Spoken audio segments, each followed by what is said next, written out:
నమస్కారం. స్కూల్ అయిపోగానే ఆ తర్వాత ఏంటి అనే ప్రశ్న చాలా మందికి వస్తోంది. ఒక మంచి సెక్యూర్ కెరియర్ ఉంటే బాగుండు అనిపిస్తోంది కదా. అలాంటి వాళ్లకోసమే ఈరోజు మనం ఒక బెస్ట్ ఆప్షన్ గురించి మాట్లాడుకోబోతున్నాం. అదేంటంటే 12వ తరగతి తర్వాత ఇండియన్ రైల్వేస్లో జాబ్స్. అసలు ఈ అవకాశాలేంటి, వాటి వివరాలేంటి అన్నీ ఇప్పుడు చూద్దాం. అవును, ఇదే అసలైన ప్రశ్న. నిజంగా ఇంటర్మీడియట్ క్వాలిఫికేషన్తోనే ఒక గవర్నమెంట్ జాబ్ కొట్టడం సాధ్యమేనా? ఈ ఆలోచనే చాలా ఎగ్జైటింగ్గా ఉంది గదా. ఆ ప్రశ్నకు సమాధానం ఒక పెద్ద అవును. మన ఇండియన్ రైల్వేస్ దీన్ని సాధ్యం చేస్తుంది. దేశంలోనే అతిపెద్ద ఎంప్లాయర్లో ఒకటైన రైల్వే శాఖ లక్షలాది మందికి ఉద్యోగాలిస్తోంది.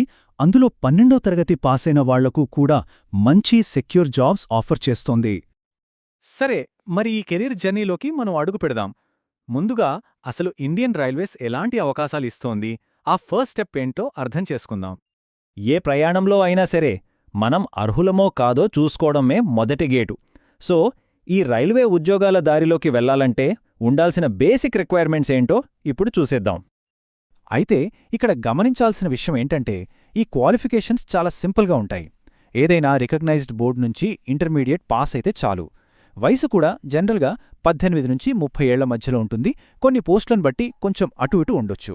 ఇక కొన్ని పోస్టులకు తగ్గట్టుగా కొన్ని మెడికల్ స్టాండర్డ్స్ ఉంటాయి. వాటికి ఫిట్గా ఉండాలి, అంతే. మరి ఏ ఏ ఉద్యోగాలుంటాయి అంటారా? చూడండి, టికెట్ కలెక్టర్ అంటే TC, junior clerk, trains clerk, commercial clerk, ఇలా రకరకాల ఎంట్రీ లెవెల్ పోస్టులుంటాయి.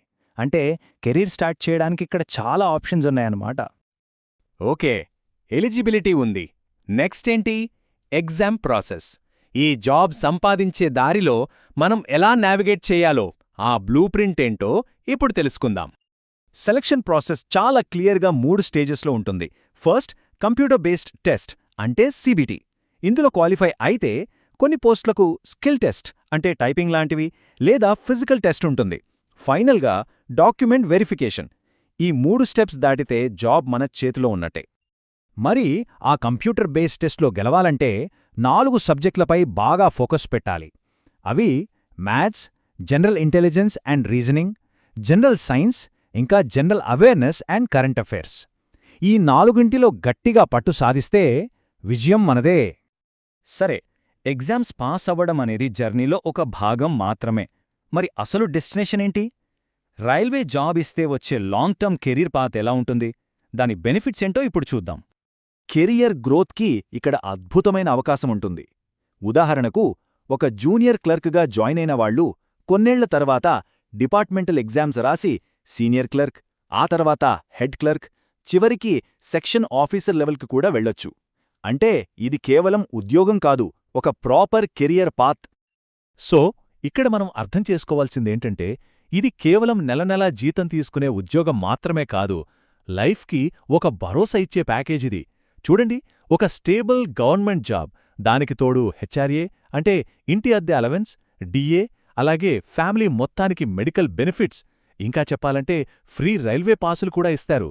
ఇవన్నీ కలిసి ఒక లాంగ్ టర్మ్ సెక్యూరిటీనిస్తాయి కదా. ఓకే, అవకాశాలు, అర్హతలు, పరీక్షలు, ప్రయోజనాలు అన్నీ తెలుసుకున్నాం.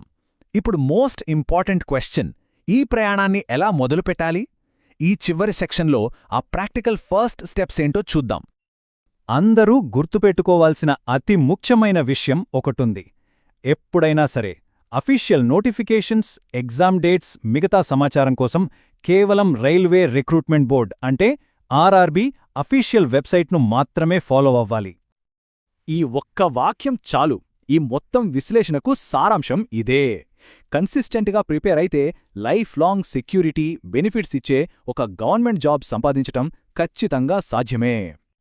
చివరిగా ఈ విశ్లేషణ మనల్ని ఒక ముఖ్యమైన ప్రశ్న దగ్గర ఆపుతుంది.